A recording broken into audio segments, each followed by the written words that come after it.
I'm Bella Joie, and make sure to follow me on Instagram at It's Bella Joie, Twitter, The Doll Bella, YouTube, Bella Joie, OnlyFans, Bella Joie, and the Gagged Podcast on YouTube, Spotify, Apple Podcasts. Let's start with the podcast. Tell me about that. Yeah, so the Gagged Podcast started from me and Leah Hayes. We've been friends for a while and wanted to create a platform that we could sit and talk and actually share personalities and talk with other industry people so that they could see a different side of us outside of us just being sexual on camera. Yes. So we thought that would be a really fun way to express ourselves and started that about a year ago. So we wrapped up season 1, are in the process of working on season 2. But the premise of it is to talk about sex, life, dating, being trans, being in the industry, what that's like for us and other performers. 50 questions there, but where can people find us? YouTube, Apple Music or Apple Podcasts, Spotify, yeah, all under the Gag Podcast. When you started it, were there specific bullet points you wanted to make sure and get across? Like maybe every episode, or does every episode have a specific topic? Every episode can be different. If it's a guest episode, obviously it's more centered about them and their experiences. And that can differ based on what the guest wants to focus on, whether that's career or their personal life. And then for Leah and I, we kind of alternate between crazy personal sex stories or relationship stories we've had and kind of trans I don't know if rights is like the proper word, but what it's like being a trans person in society today, whether that could be like rights or socially. So we kind of alternate between those topics. Yeah. And I'm sorry to interrupt you. I know you've done a bunch of other podcasts.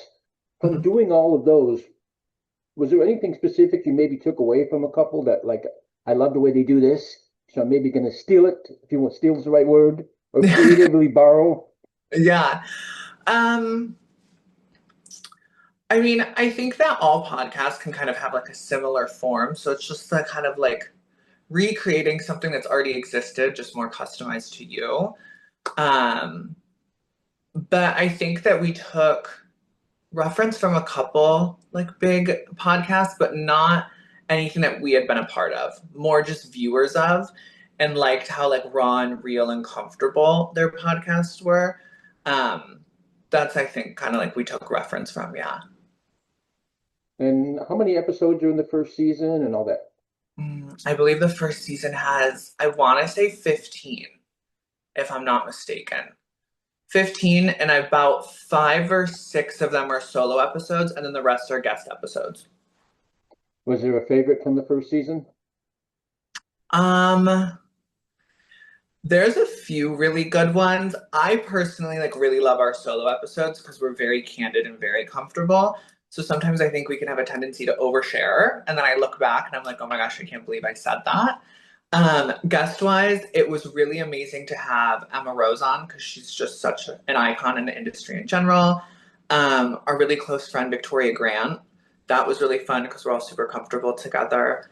I mean, among many more like Brittany Cade and Angelica Good, that was amazing, and Casey Cade. There's just so many. So Was there yeah. someone that you had on that I guess maybe surprised you? Maybe you came in expecting one thing and then it was like, wow, that was really cool. Um, I would say, oh my gosh, let's see. Um, I don't know. I feel like a lot of them I've personally known. So I kind of like went into it kind of knowing what to expect. Yeah. I would say Danny Daniels was a really interesting one. We've been pretty close for a while, but it was really nice because she doesn't really speak publicly on Right. different platforms or her own social media. So I think seeing her still be so like raw and real and authentic to herself and her views that may not align with a lot of other people's, like that was cool. And it was nice to not see her like waver just because a camera was in front of her face. Is it easier for you when you have that much of a relationship with people, or is there sometimes the worry of you might put out too much? Because I think so a lot Yeah. of celebrities, and yes, you are a celebrity, put too much information on social media. Yeah, I think that definitely like could be a concern because um I think like there's a balance with it, and keeping certain things private is important. And then also, I think it can be a slippery slope because if you say so much and you do so much, you never really know what you said or when you said it. And so I think that like that can become difficult over time, because if there's so far 15 episodes, that's 15 hours of footage and a lot of talking, and Right, you don't remember everything you said. right, So I think that that can get you in trouble. It hasn't yet, so fingers crossed that right, that's good. But I definitely have had people, be like, right. be aware and just don't overdo yourself so you still have something And privately. do you have the problem that I have where you got a lot of very close relationships with people, and sometimes you talk about stuff, and the business side of you wants to keep going, but the personal side of you is kind of like, I don't know if she really wants to talk about this. Yeah, I think like I would never, and I haven't spoken about other people's situations unless they've been present. So I could see how that would become like slippery when you're in conversations with other people. You bring up Right, references of other people's right, experiences. Um, and then also like prior to, if we are speaking about something publicly, like doing like a little brief of like what are you comfortable with, what are you not comfortable with, right. has kind of helped when you know someone like closely. But still, I mean, being a business person, you want to like do the best you can to get the best views, to get the best Right. numbers, and yeah, best performance. So I get that for sure. For you, what is a good show? Is a good show shocking? Is a good show revealing? Is a good show?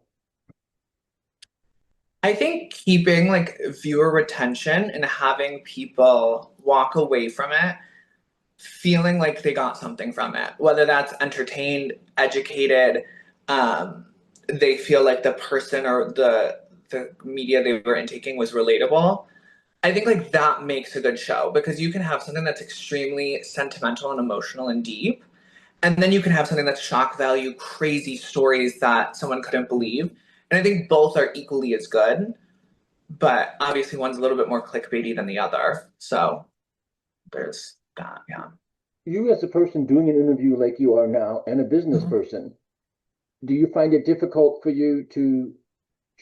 I'm guessing there's a no, there's a non-performer part of you, and then there's, we'll call it a character for sake of discussion. Yeah. Is it difficult for you to try and separate the two? Are you comfortable just being yourself basically and not being the other character? I would say, yeah, I think it's easy for the lines to be blurred more so. Like when I'm on set or I'm doing a video and there's a whole like production and a script behind it, it's very much like that character. But when you're sitting down talking like this, it's a mix of it's a mix of both kind of, I would say, because you're still like representing that business that you've built while simultaneously being like genuine and true to yourself. I Right. think it's something that I'm still learning and getting kind of comfortable with. So, yeah, And uh, do you feel authenticity is important to the success of your brand? 100%. Absolutely. I think that that's why so far I've built and have the career that I do have. Because when I started it, it wasn't like it wasn't like a brand or it wasn't as much of a character. It was just like myself on film. And then it kind of developed and you refine and you figure it out. And yeah. But you sound like you have a business background. Were you aware when you got in the business that okay, I want to do this and I have to create this and then I got to do this? Um, I've always I do not have a business background now. I did not go to school for business. I think I just kind of have learned as I've gone or talked to other people that have been in it longer and took bits and pieces from everyone that made sense to me and kind of grew my own sort of like like work ethic to it. Yeah. Prior to getting into business, had you watched adult material? Yeah, of course. Absolutely. When you saw adult material, thought ever cross your mind that I could do that? Um, yeah, for sure. I think I personally always loved homemade adult material. So that was more so always like my interest, which I think a lot of people view and think that they can do that.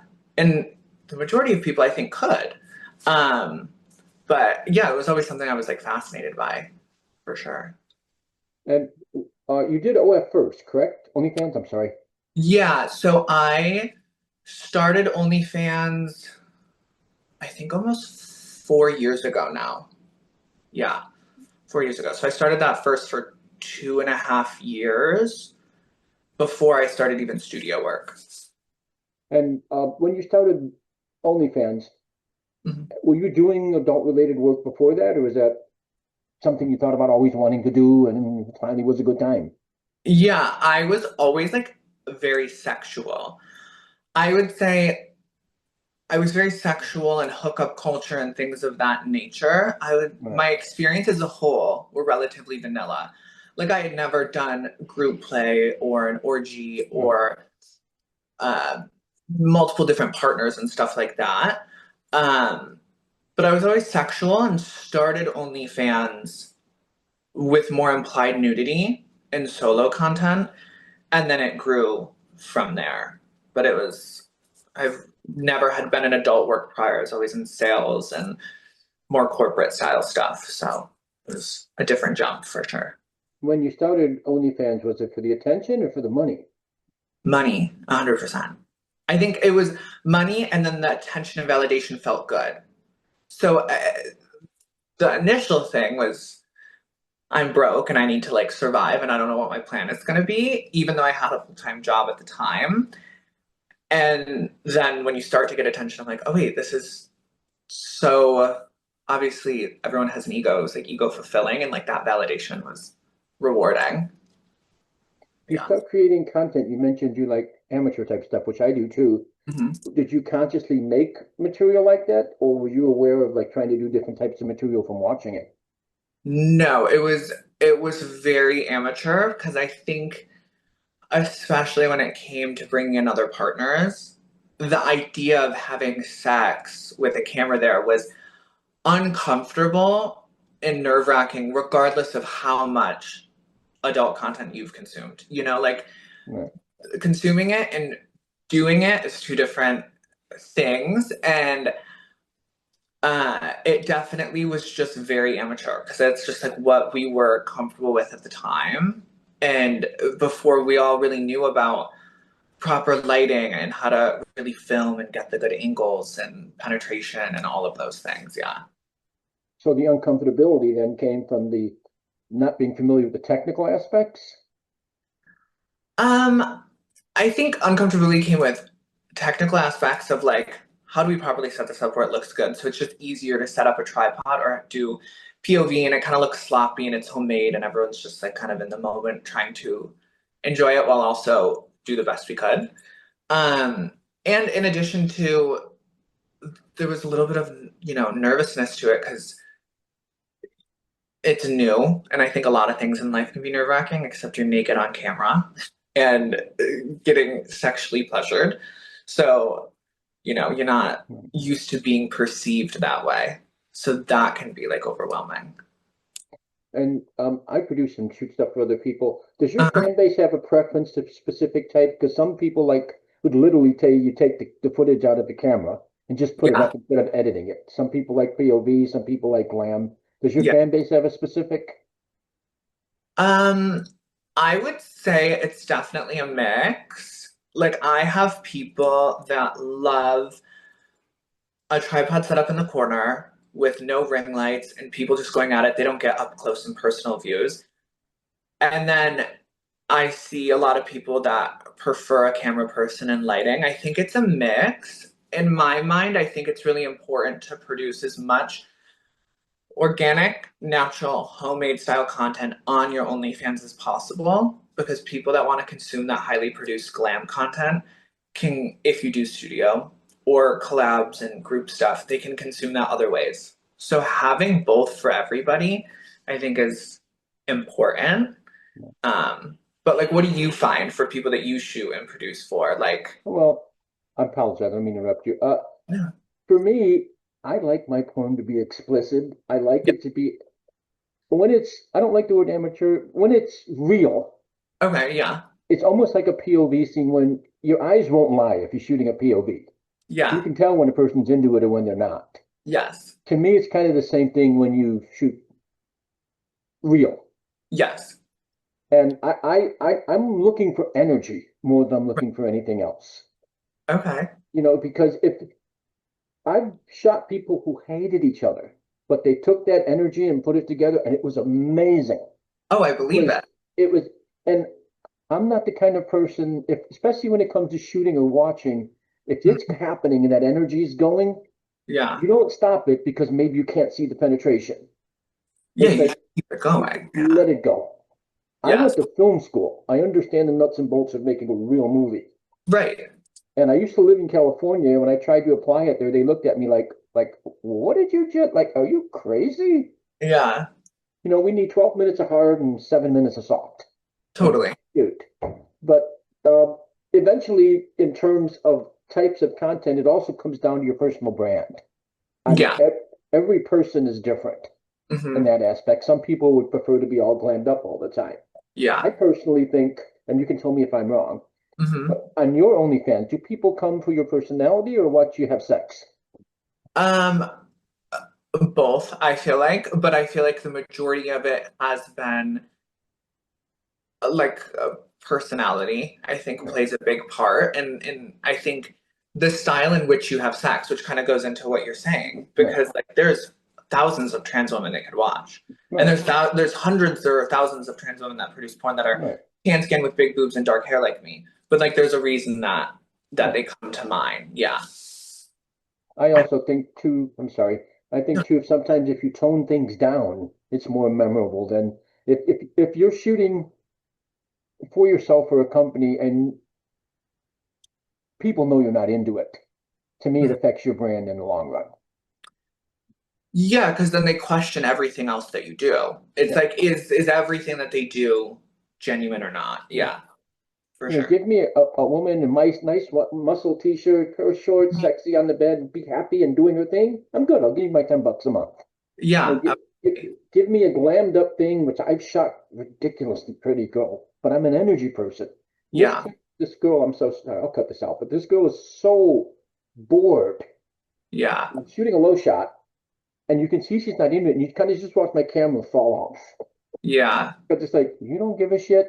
I don't give a shit. totally. Yeah, It's not my brand. And I care. I don't want to put my name on crap. right. Absolutely. So No, 'cause it's in you, beauty, we all get old. So it's mm, going to go. But to me, longevity is networking yeah, and your relationship with your fans and all that. Especially now because you have more control over your image than people used to have. for sure. Yeah, I think I 100% agree with that. And I feel like that's something that I've tried to navigate, like doing just OnlyFans and specifically the type of content Right, that I was doing and all of the friends I had at the time was so like raw, real, like organic, right, and the way in which we were filming it and the filming parties and stuff we were having were just kind of crazy and right, hectic. Versus over time, dialing it in, producing some more like right, glam style stuff, even with OnlyFans. Obviously, I'm picking my partners and right, like we're into it, but it's more refined. And then getting in the studio and then learning how they kind of do things. right, I've like kind of like recentered it and I'm like, I want to kind of right, take it back to what it originally was because like that's why people were here and that's why people liked it right. and not lose that over time where everything is so um what's the word I'm looking for? Like refined, I guess I would say is like the best word. Yeah. And I also look for spontaneity. I would Yeah. rather have a good 5 minute scene than a bad loop to death 20-minute scene. I don't know if you know what looping is, but I would Yeah. rather do that. So I'll do my stills, we'll block out. Hmm. or block, whatever you want to call it, and then I just let you go. But for you, do you do custom work and stuff on your OF? I do, yes. A craziest request you got for a custom? Um, Craziest request was actually when I was right now, they're not anything too crazy because I think people kind of understand more the style of stuff that I do. But in the beginning, it was kind of like the Wild West because people didn't know like what I fully was into. But I got a request once to get a tarp and go out into my yard and uh, do like a scat style solo setup where I'm pooping on a tarp naked in the middle of my Right. yard. That was probably the craziest. I didn't do it. Not because I have an issue with other people doing it or whatever, judgment, but I just was like, this is a bit much for me and like Right. not something I'm comfortable with. And the fan was totally respectful and like understanding and stayed for the other stuff I did, but you never know until you ask, you know. And was there something that a point in your life when you decided you wanted to do mainstream adult after doing OF?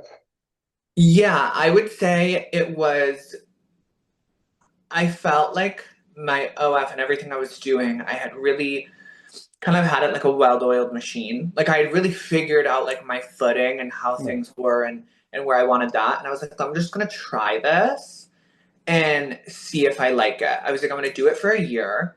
And I live in Florida, so it's either Vegas or LA, so it's pretty far. Right. So when I'm out there, see if I like it, go for it. And that year is now coming to a close. This was like my previous year of giving studio a go. Yeah, How much different was it from you from producing to going into a set? And I mean, you're at home, you put a tripod, you shoot, totally. you go. It was very different because if I'm shooting with someone for OnlyFans or Homemade or whatever platform you use, like whether we know each other or don't, it's a little bit more hookup style, but it's still sexy and it's still fun. And Right. depending on the person, it doesn't always take a very long time. You can get in, you can have your fun, and it's hot and it's sexy, and it's over. You either hang out or they leave. And it was much, much longer days. And it was the scripts and like the pressure of hitting those marks and, Right. getting dressed up in a way that you normally wouldn't, depending on the scene and the style of it. Um, it was getting comfortable with playing whatever role you were like hired to do and not I'm still Bella Joie, but I'm Bella Joie as a MILF, or I'm Bella Joie as a girl at a cookout or whatever. So it's getting into that was definitely different for sure. It was nerve-wracking, but it was enjoyable. I liked it. Do you have a preference to doing script or ad-libbing when it comes to dialogue? Or I haven't done a studio scene where it was ad-libbing. So everything's been very script-based. For my own produced stuff, ad-libbing is great because it's more comfortable. You don't have like a team of people expecting something from you. But for studio, I think I would be more nervous to ad lib than to know exactly what someone wants. Yeah. That the niche transmitter Mhm. has always been crazy popular. It's never really waned. Why do you Right. think that is? I think over time, even though it's becoming, numbers are still really climbing with it, I think because more people are aware of it, but I think it's always been kind of taboo. I think it's always been something that men or women um, are like fascinated by. I think it's something that a lot of like genetic women that I know always say that they like to watch like lesbian or two women porn. Like that's kind of been their thing. But they're like, I love trans women because it's like the best of both worlds. The amount of times I've heard that in my life is like crazy.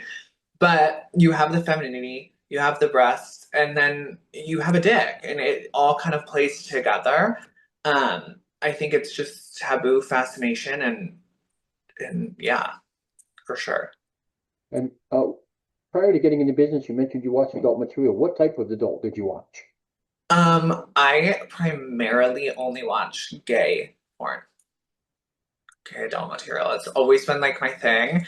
I've always enjoyed it. And then every once in a while, like group stuff, like with a genetic woman in there too, is always like can be can be enjoyable. But I've never watched two women, and I've never really watched just one guy and one girl. It's either like group stuff or gay. Yeah.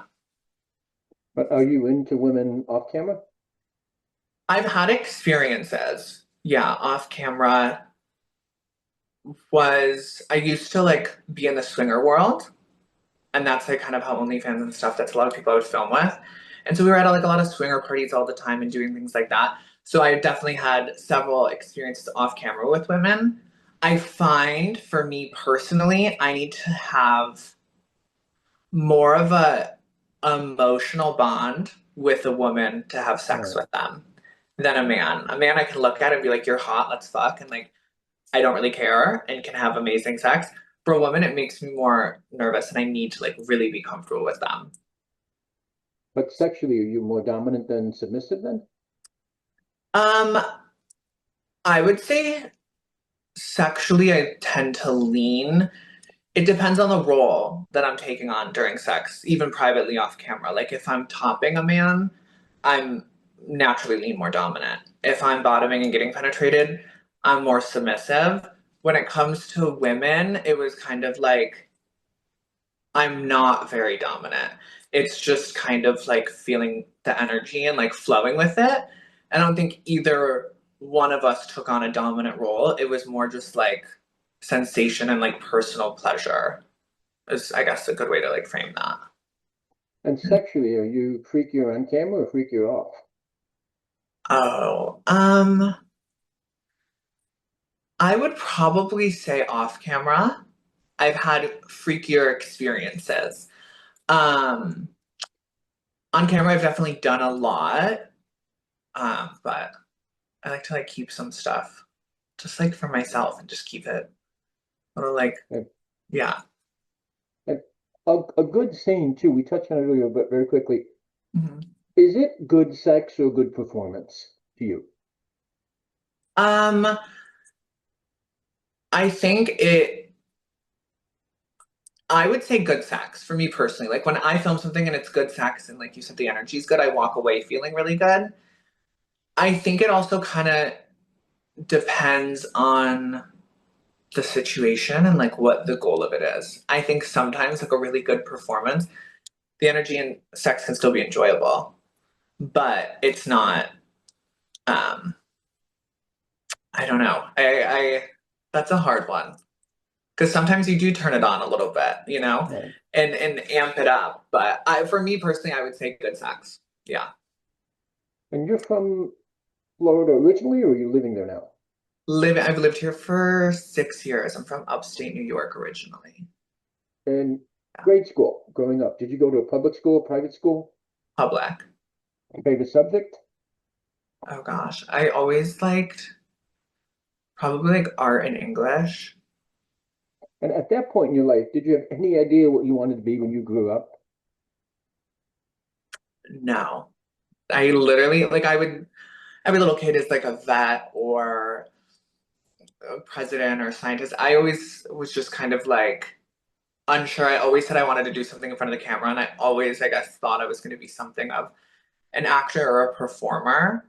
Was always something that I was like interested in. I was the someone putting on little shows for their family and stuff like that. Yeah. In high school, were you popular? Were you a loner, a geek, a nerd? That kind of varied because before I transitioned, I was more so, I guess you could say, like the token gay kid. And so I had a lot of friends and a lot of female friends and that was really, I think that was fun. But then as I transitioned my senior year of high school, it kind of pushed the envelope too much for them. And it was too too atypical. It was too like far from the norm that I think it made a lot of people uncomfortable. So then I kind of more so had a much smaller group of people that I was friends with. Yeah. But had you thought about transitioning for a while at that point in your life, or did something happen? Yeah. Um, I had talked about transitioning at different points in my life from probably like I mean, it's young as like 4, probably. Um, but never, my mom didn't really understand, but was always supportive. I was always playing with female toys, always dressing up like princesses and stuff when I was young. Um, but at that point, I was a senior in high school. Everyone was figuring out what they were doing with their lives, college, work, whatever. And I was so uncomfortable with who I was. I was like, I can't decide what I want to do for my life if I'm not who I'm meant to be. So I need to like focus on transitioning now, and then the other stuff will kind of follow. So yeah, it was that was kind of like the pivotal point because the thought of leaving high school and going into adulthood, still being a boy, was like not an option. And prior to transitioning, had you been bullied all in grade school or high school? Yeah, for sure. I mean, when you're really, in your adolescence and you're kind of like a flamboyant gay kid, people don't understand. Also, it was a different time then, even though it wasn't that long ago. I feel like socially it's a lot different. Um, but yeah, people definitely gave me a hard time. And I admire you for having the guts to Oh, transition. thank you. Takes a lot of balls, no pun intended. But Yeah. Yeah. and, when you transition, was the transition for you harder mentally or physically? Um, I would say mentally, just because it's really changing your whole life. Yes, you're like leaning into what always felt natural, but mentally you have to wrap your head around being perceived and the way that you're treated in society in your day-to-day life. So you go through this period of being a man and how men are treated day to day, whether you're homosexual or not. And then, this awkward phase of leaning into your femininity and you're maybe not passable and maybe it's not as easy to flow through unnoticed. And then if you continue to surgically transition and you look more feminine and passable and hormones and stuff, then people start treating you as a female. And so that's mentally being able to navigate all of that while your family and your friends, it was definitely draining and confusing, especially at the age that I was, for sure. And at that point, were you out of high school? Because I would imagine that would have been brutal in high school. So I started senior year of high school presenting as a boy, and then I ended senior year of high school at senior ball in a dress. So it was pretty much that whole 10 months was really the beginning of my transition. So it was difficult and confusing for teachers and friends and other students, but I had a very supportive school system, which was a blessing. So, Once you transition, do you, I don't want to say leave the earlier life behind and start anew? Or is there like you took pieces of it, like some friends who were cool? yeah, Like how does that work for you? I'm still friends with people from before I transitioned in my hometown. We still talk here and there. I think for me, a pivotal moment was I started transitioning at 17. I moved to Florida when I was 21. So those earlier years, I was really finding like my footing in my femininity, I would say, and still really around family and friends from high school. When I moved here 6 years ago was kind of where I feel like I had that separation, where I was like the woman I wanted to be. And I moved to a new location with all new people and started going by Bella at that point. And so it was kind of like a long, drawn out experience for me over years. But I think it's very common for people to kind of like cut their life and start something Yeah. completely new as soon as they start transitioning. And the students in high school, were the girls more understanding about the transition than the guys, or vice versa? 100% the girls. Yeah. It was definitely the females were understanding and more soft about it. Like no females ever gave me a hard time for transitioning. I would say if anything, they just didn't understand and kind of kept their distance. Um, but the men, the guys were more the ones to like say something, even if it wasn't to my face or whatever, and say names when you walk by and things like that. Um, But yeah, I think it made a lot of people feel uncomfortable because they just didn't know how to handle it. And they had known me for so many years prior, a different way. So I'm like And understanding, and you're young, you don't get it, you know? I'm sorry to interrupt you. Uh, your parents, was there a big thing with them when you transferred? My Transitioned? I apologize. no, you're so good. I knew exactly what you meant. Yeah. I lived with my mom and her wife. They got married when I was 8, 9 years old, so they were in a lesbian marriage, and they were like so supportive because they were very like involved with the community and stuff. So it wasn't something. It took them an adjustment period, obviously, but they were supportive. My grandparents, so great, yeah. I would say it took my father a little bit longer to to get it, but yeah. And prior to transitioning, were you very sexually active, or did that come after? I always was like very sexually adventurous and like just intrigued and yeah, for sure. I think it definitely ramped up as I was transitioning. Yeah, for sure. And prior, you were just with guys, though, right? You were never with Yeah. girls. hmm I had never been with a girl until I was 20, 23. Yeah. So it was all men prior to that. And that happened in the business. That happened in your personal life. That happened kind of like simultaneously. It's actually like a really crazy kind of setup. It was a swinger couple that I was friends with that also did OnlyFans. And they were my first swinger couple experience with an ex partner of mine. So it was our first experience with another couple. And then they were doing OnlyFans. I was kind of like getting into it. And then we decided to do a collab. And I don't like do this anymore, but at the time we would go out and drink or do whatever and then film a video, you know? And so we all went out to the bar. We came back and there was the me, my partner, that couple, and then a girl that they were friends with were all there. And we all started to have sex and we set up the camera. And that was the first time I ever fucked a girl was on camera with a swinger couple that I was friends with. So it all kind of like worked together. Yeah. So it was like How did work, but also not. how did you get into swinging? Um, an ex-partner of mine, I had always been interested and tried it in the past with someone that I was seeing.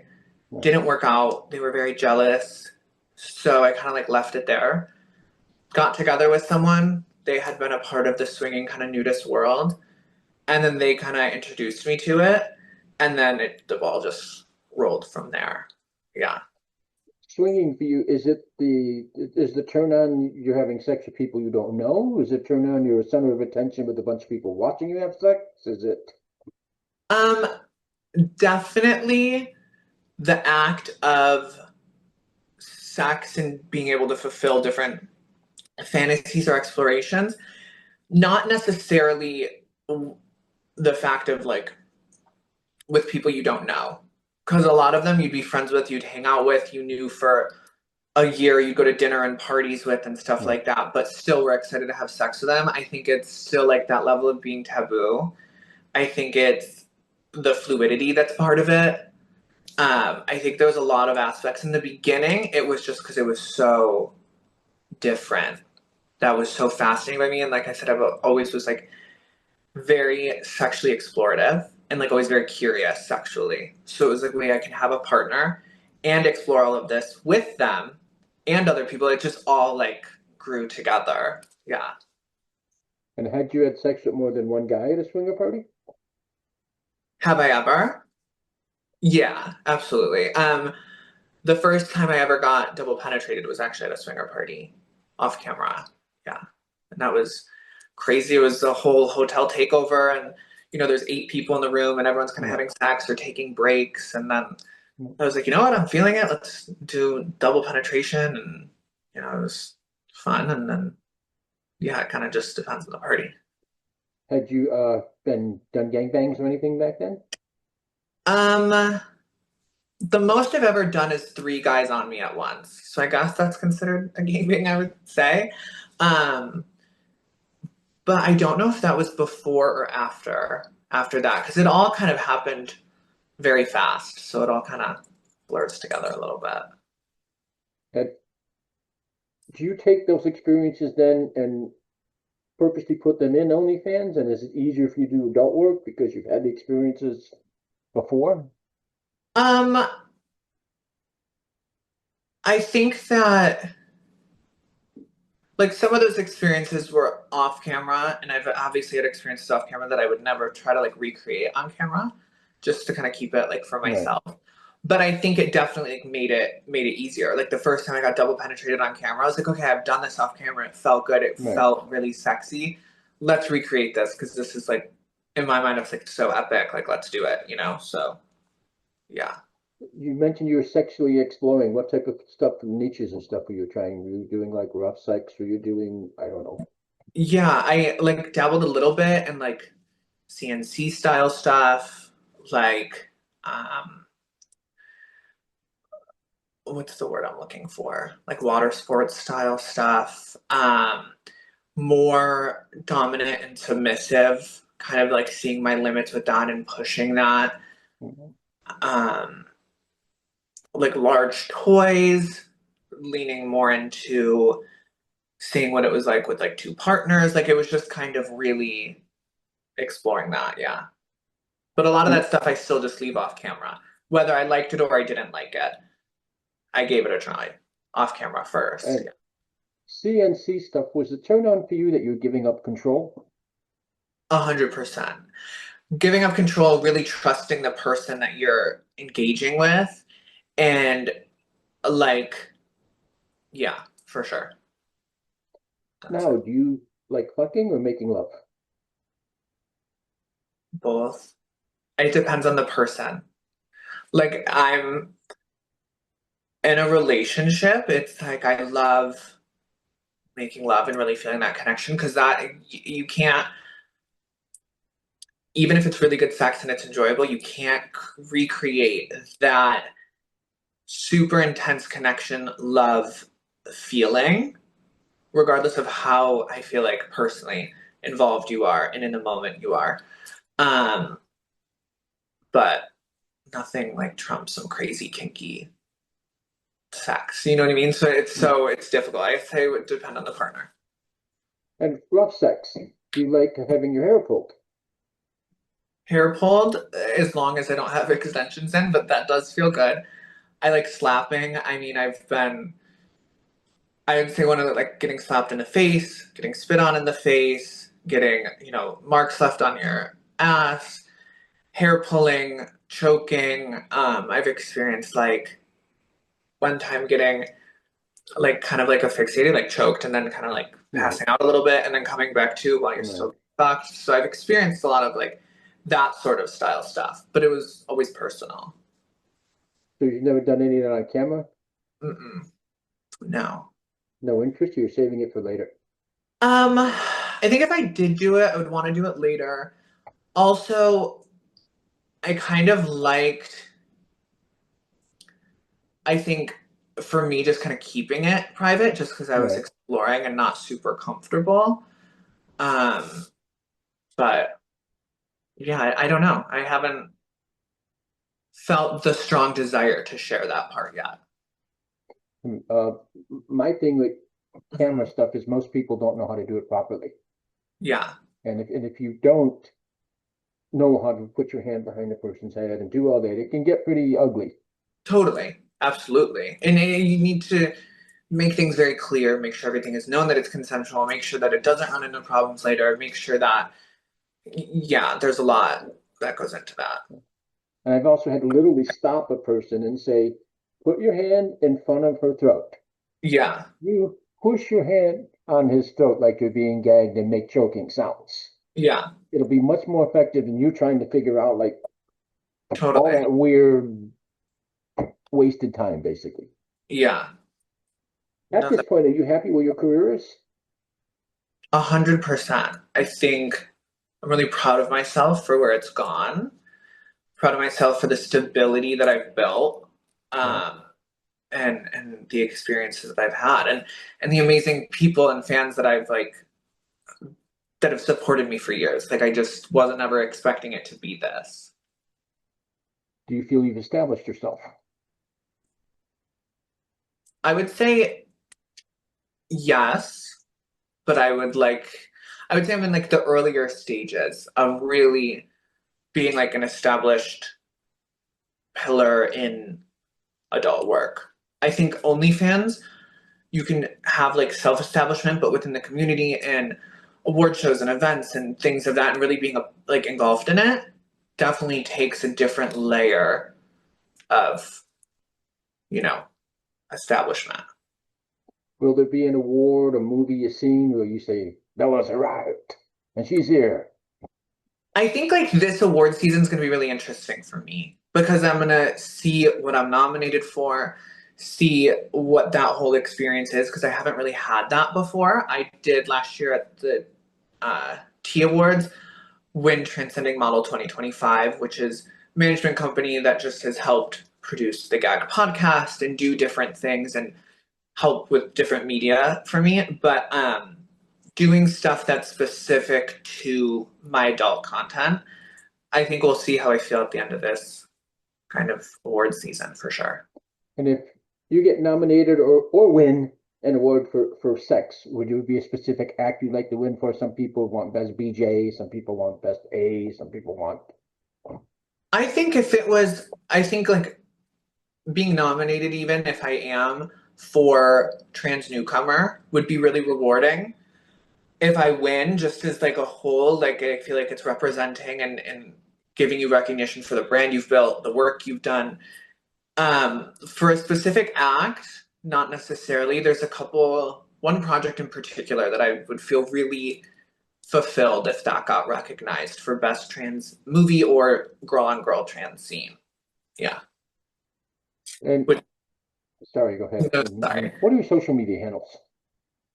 Um, at ITS Bella Joie, BellaJoie on Instagram, and then the Del Bella on Twitter, and then the Gagged podcast on YouTube. And then I also do have a YouTube channel, kind of inactive, but trying to get back to it, under Bella Joie. And you're an activist for trans people.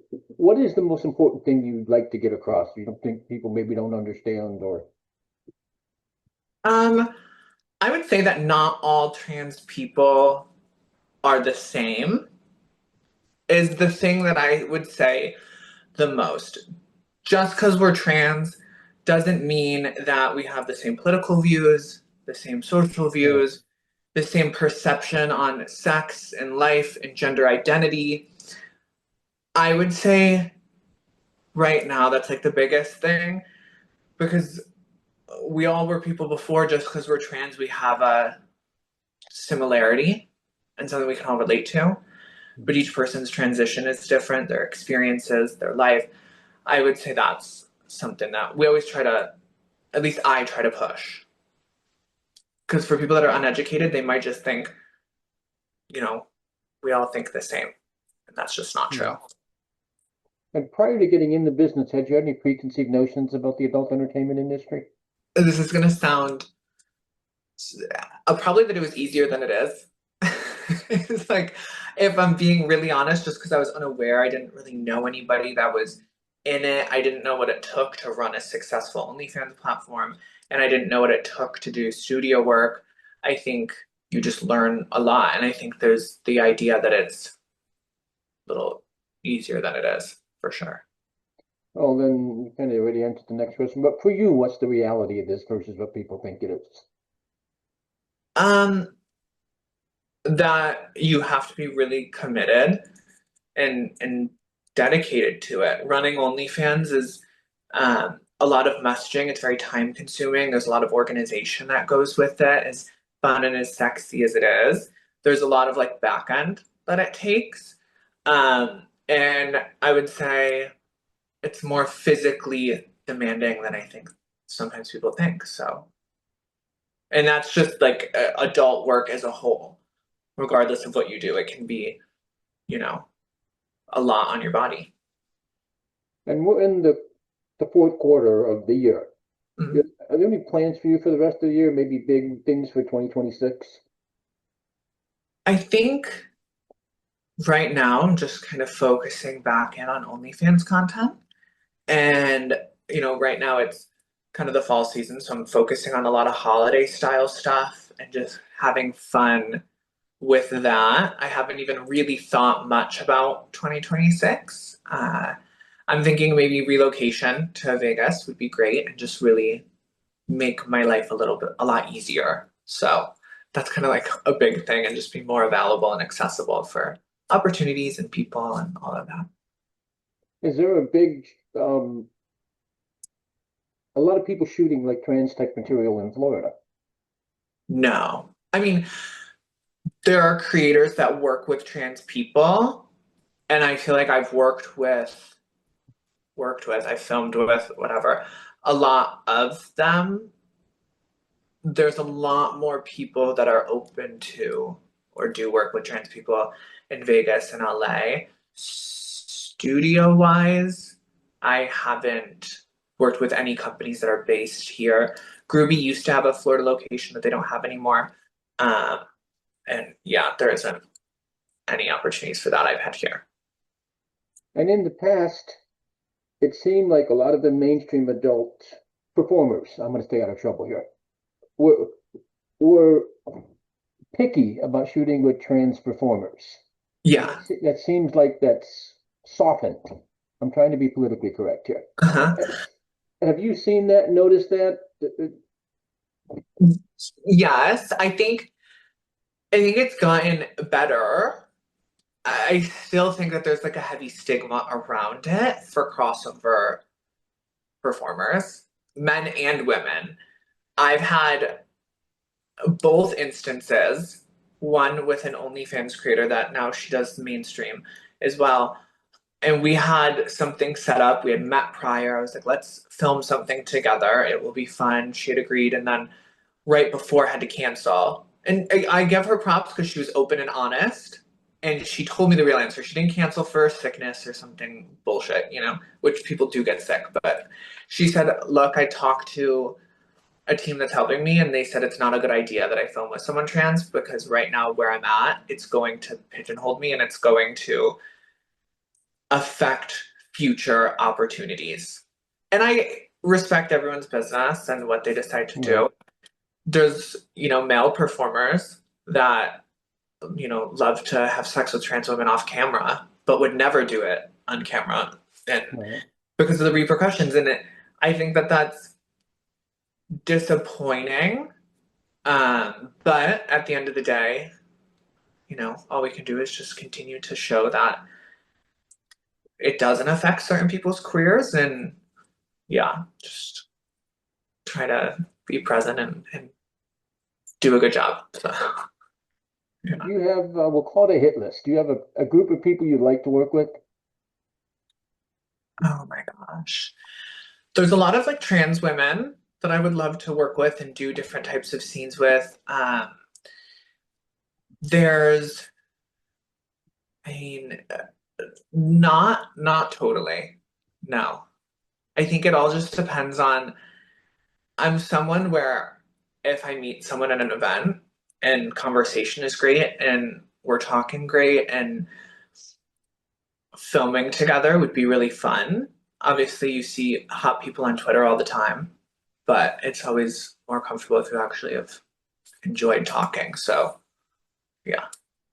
And you mentioned, I hope it's on your YouTube channel, but dating and being trans. Hmm. How difficult is that, or what advice you give people? I think over time it's gotten better. When I first started transitioning 9, 10 years ago, it was a hurdle for men, I would say. Now I found that it's not always the trans thing, it's the porn thing. So now I think socially people are a lot more accepting. I Right. would say just be true to yourself and don't put value in someone that doesn't fully see you for you. And never be someone's secret if you want more. It's one thing to have a sneaky link that you have sex with in the middle of the night because that's what you want. But if you don't desire that and you want more, don't accept less just because you feel like you need validation or no one else is going to love you for more, would be my. But do you think you intimidate men and women? That I do? Yes. Mm, I don't think so. I don't think that I intimidate women. In regard to dating with men, I think my lifestyle of what I do and who I am in the life that I live is more intimidating than like me as a person. I mean, this will sound like a bad porno, but just go with it. If you're at a bar, you're in a bar, I'm sorry, and you look stunning, and a Uh-huh. guy walks up to you and whispers in your ear that he'd like to take you in the bathroom and do all the stuff to you, would you smack him? Would you do what? Oh my gosh, it depends on if I'm intoxicated. Because if I'm drunk, I mean, honestly, we might just go do it. But I think it would definitely take me by surprise. And if I'm attracted to the person, I mean, I definitely have had moments not that direct. You might be in mid conversation or actually talking with someone and done Right. something a little wild like that. But um, I think it's kind of dependent. Honestly, the idea sounds hot, so I might just go with it. Do you have game outside of work?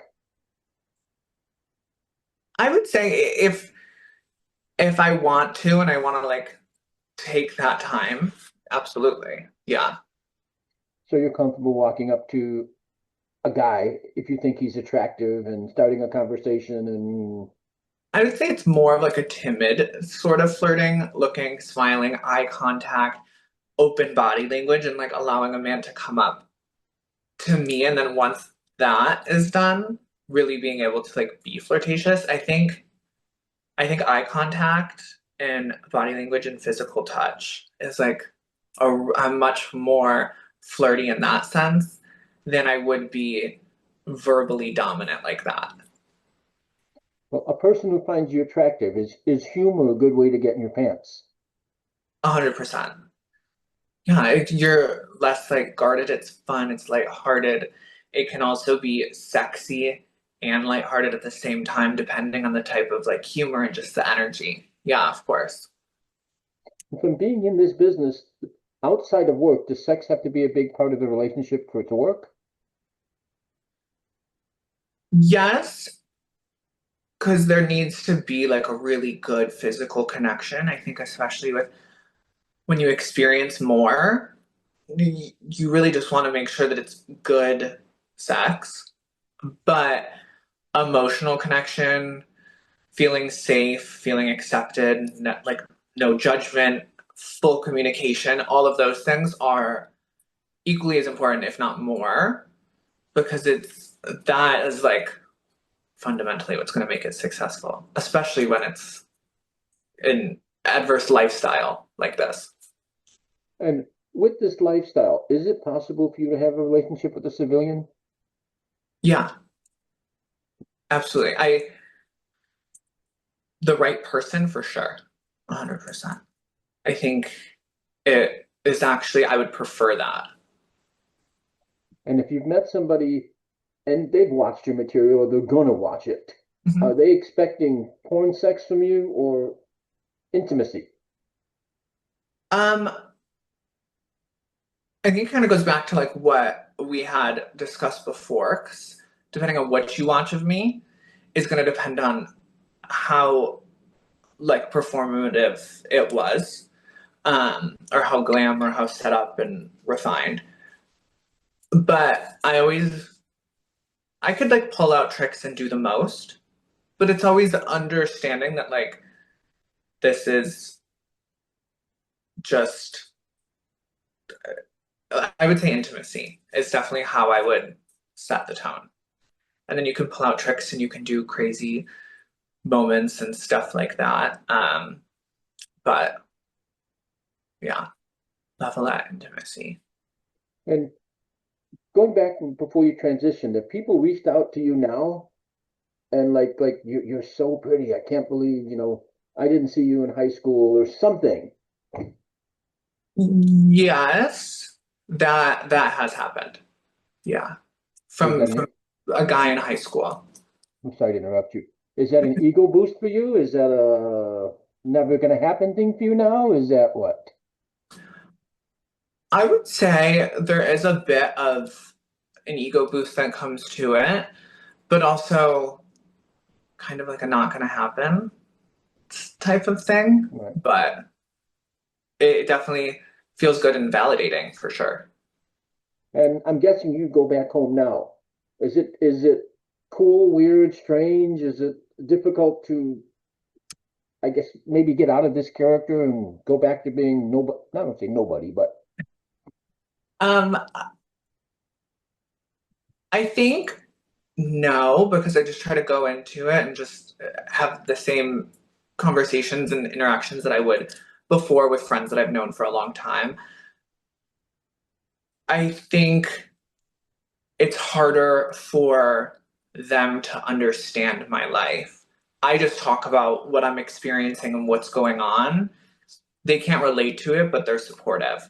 I would say that's like the biggest like hurdle type thing. And especially if I am gone for a period of time and physically things can look different depending on what's going right. on. And then, yeah, lifestyle wise, it's definitely different. But I wouldn't say it's hard to like hop out of like character because I would say day to life here in Florida, I'm not like in character either.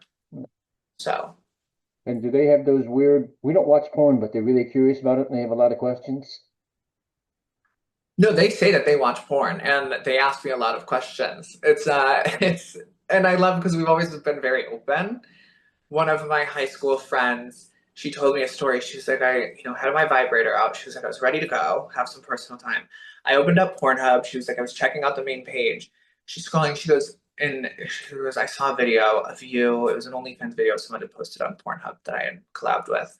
And it was you fucking a girl with some guy in there. And she's like, you really killed the vibe. She's like, I couldn't finish after seeing one of my best friends Right. having sex on camera, which is funny, but always lots of questions. And I know people use handles and stuff on platforms. Mhm. You think you've any of your teachers or anybody's ever joined your OF? Yes, actually, shortly after I had quit the job I'd worked prior to doing adult work full time, my old boss had subscribed to my OnlyFans within probably 2 months of me leaving, which I found interesting. Same name and whole deal, but didn't engage too much. So it was Did you interesting. want a custom video? No. I think he was just seeing what was up. Curiosity killed the cat. But if people from my past have looked and seen my content, I at least hope they enjoyed it. I hope it lived up to whatever they had in their head.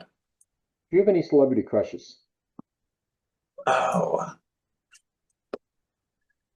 Honestly, ever since I was really young, I've always thought Zac Efron was so hot. And probably because I grew up with him in media. So I would say he was definitely one that I've always thought was hot from adolescence to now. So And if you could shoot a celebrity sex tape with him, what could he do to you? probably a lot. I think some of those limitations Details. would We need probably, details. uh, yeah, probably a lot. Yeah. And what would you do to him? Oh, honestly, I would probably be more submissive and a bottom for sure, just based on his demeanor and the way that he carries himself and that whole deal. And we recently saw you at the pool, Porn Crush pool party. I'll get that right. Yeah, Was that your first event like that? Have you been to other parties and stuff? I've been to a lot of the parties in the past year and a half. I actually went to the Porn Crush pool party last year, so that was pretty fun.